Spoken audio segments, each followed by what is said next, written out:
So Samsung has patented a new foldable design with dual hinges dubbed Z Fold Tab. Now, this is an article on GSM Arena from our buddy Ricky. Shout out to Ricky.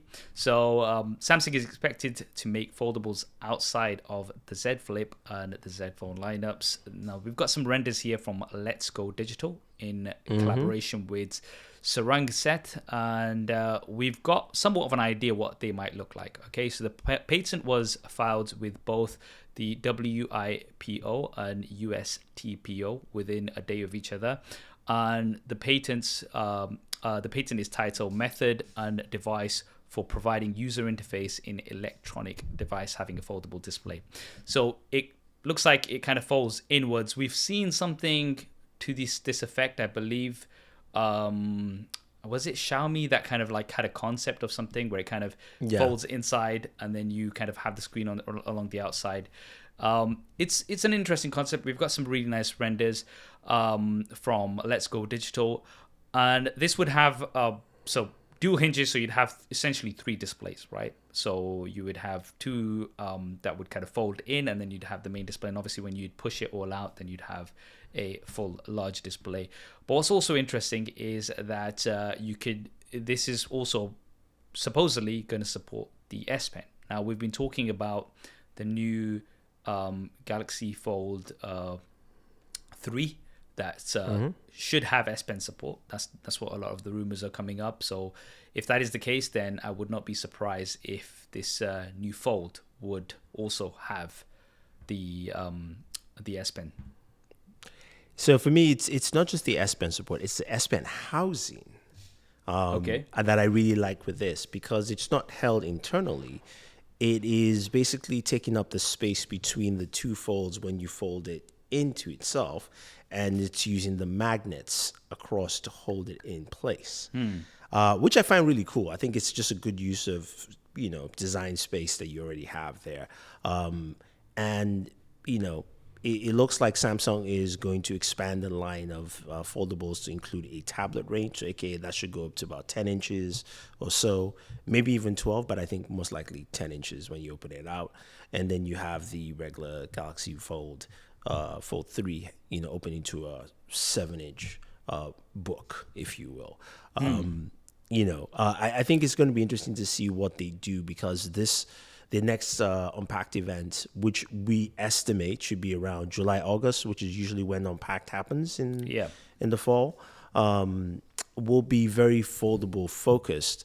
But I think it's going to be very interesting because Samsung is now going to have two very distinct dichotomies for 2 different audiences at that event, because one would be, here are all our foldables, aka pricing from $1,500 and up, like the Flip 3 and stuff like that. And then here's the S21 FE at pricing at $600. Let's go. something for everyone, basically. So they've got for the enthusiasts as well as for the general public.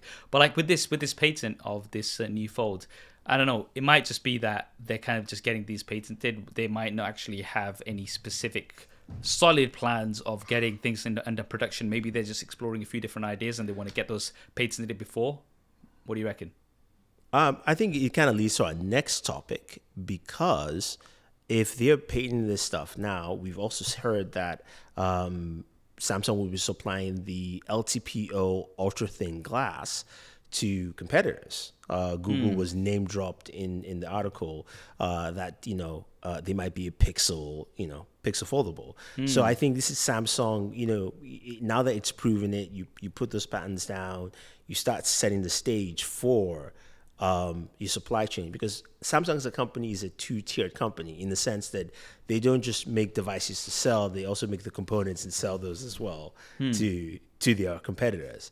So I think it makes a lot of sense, because from the article we saw that Xiaomi was mentioned, and Xiaomi has shown different foldable demos, or at least mock-ups to us. So I think Samsung being able to do this and also putting those patents down says it's coming. Maybe not this year, but at least it's now ready to roll out to themselves and different customers. Because I mean, for me, that outer foldable is just it's never really practical, right? We've seen versions of outer foldables like the Mate X, and Huawei themselves have kind of gone away from that as well. So seeing this patent, which kind of looks like an outer foldable, as far as we can see, to me it doesn't seem. Is it like is it it's- really outer foldable? It's more like a nip and a tuck. Really, I mean, right? I Because mean, your but- main display will always be in front, no matter what, and then it folds down in, and then it pops back up. Yeah, so but then you they necessarily don't use the, those the, side screens. the side screens will still be exposed when it's going in and out of your pocket. And Yeah, I mean, true. basically the foldable element will always be exposed when it's going in and out of your pocket, and that's the issue. Now, unless by that time, which is why it kind of tells me that this might just be, Samsung's exploring a few different ideas and they want to get them patented just in case, rather than something that they will definitely be doing and something that's going to be commercially available. It might just be one of those look what we can do sort of things, right? Because they are the leader in foldables. But from what I'm looking at these renders, unless the renders are incorrect, I can't, practicality for me, it doesn't seem like it's going to be the case, but we'll see. I hope you enjoyed that clip. If you want to hear the full podcast episode, then that will be linked down below. And if you want to see more clips like this, then be sure to subscribe and hit that bell icon so you don't miss them. Thanks for watching. This is Saf on SuperSaf Speaks, and I'll see you next time.